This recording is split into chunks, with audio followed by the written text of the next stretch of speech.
پاکستان نے افغانستان کو باور یہ کروانے کی کوشش کی کہ آپ اپنی سرزمین کو پاکستان کے خلاف کسی بھی طور پہ استعمال نہ ہونے دیں۔ افغانستان نے شاید اپنا جو دفاعی ہوائی نظام ہے اس کو مضبوط کرنے کے لیے بھی بھارت سے کوئی معاونت۔ ڈونلڈ ٹرمپ نے ایک مرتبہ دوبارہ پھر جاپان میں کھڑے ہو کے کہا کہ بھارت کے بالکل برانڈ نیو 7 جہاز تھے، نئے نکور، بالکل نئے۔ اور یہ ٹرمپ نے کوئی 18ویں مرتبہ بھارت کی طرف اشارہ کرتے ہوئے کہا ہے کہ پاکستان نے بھارت کے 7 جنگی طیارے، برانڈ نیو جنگی طیارے، وہ ملیہ میٹ کر دیے۔ پاکستان کی جو فورسز ہیں وہ غزہ میں جو امن فورسز ہیں اس کا حصہ ہو سکتی ہیں۔ منیمم 100 کے قریب جو لوگ ہیں وہ شہید ہو گئے ہیں۔ بھارت کے لیے آہستہ آہستہ جو میدان ہے وہ سخت ہوتا جا رہا ہے اور مشکلات میں اضافہ ہوتا جا رہا ہے۔ ناظرین، میں ہوں زاہد عباس نقوی اور آپ دیکھ رہے ہیں ہمارا سوشل میڈیا چینل۔ آپ سے ریکویسٹ ہے کہ ہمیں سبسکرائب کریں اور اپنے کمنٹ سے ضرور آگاہ کریں۔ ناظرین، پاکستان اور افغانستان کے درمیان امن کی جو ڈیولپمنٹ ہے اس کے لیے بات چیت کا دوسرا دور وہ ترکی کے شہر استنبول میں بے نتیجہ ختم ہو گیا۔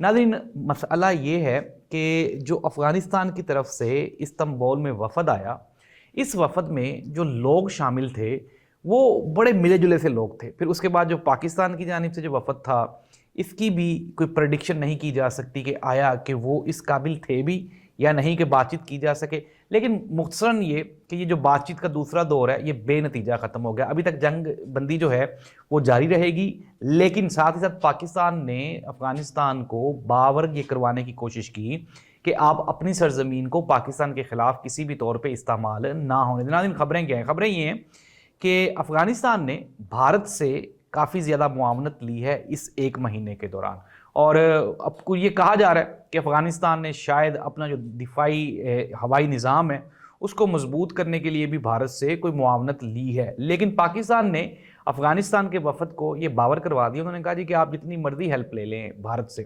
لیکن اگر آپ کی سرزمین پاکستان کے خلاف استعمال ہوگی تو اس کا جو رزلٹ ہے وہ آپ کے اگینسٹ نکلے گا، پھر یہ جو جنگ بندی والی کنڈیشن ہے یہ جاری نہیں رہے گی۔ ناظرین، یہ جو وفد تھے یا وفود تھے دونوں جانب سے، اس میں کون کون شامل تھا یہ میں آپ کو تھوڑا سا بتاتا ہوں، اس سے آپ کو اندازہ ہو جائے گا کہ یہ بات چیت بے نتیجہ کیوں نکلی۔ اچھا، اس میں جو افغان طالبان کا جو وفد تھا اس میں کندھاری گروپ کے جو ڈپٹی وزیر داخلہ رحمت اللہ نجیب، المعروف حاجی نجیب بھی نے کہا جاتا ہے۔ حقانی گروپ کے اس میں جو سربراہ تھے افغانستان کے، یہ وزیر داخلہ بھی ہیں، سراج الدین حقانی کی جگہ ان کا جو بھائی ہے، یہ سراج الدین حقانی کی جگہ ان کا بھائی آیا تھا جسے انس حقانی، اس کو انس حقانی تھا، یہ بھی اس میں شامل تھا۔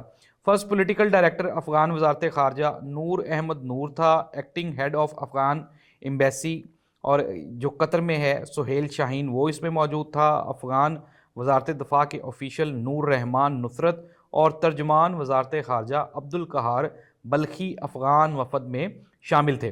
پاکستان کی جانب سے چار top level military operation expert officials نے اس میں شرکت کی، جس کی سربراہی ملٹری انٹیلیجنس ایجنسی کے اسپیشل آپریشنز ڈویژن کے سربراہ جنرل شہاب اسلم نے کی۔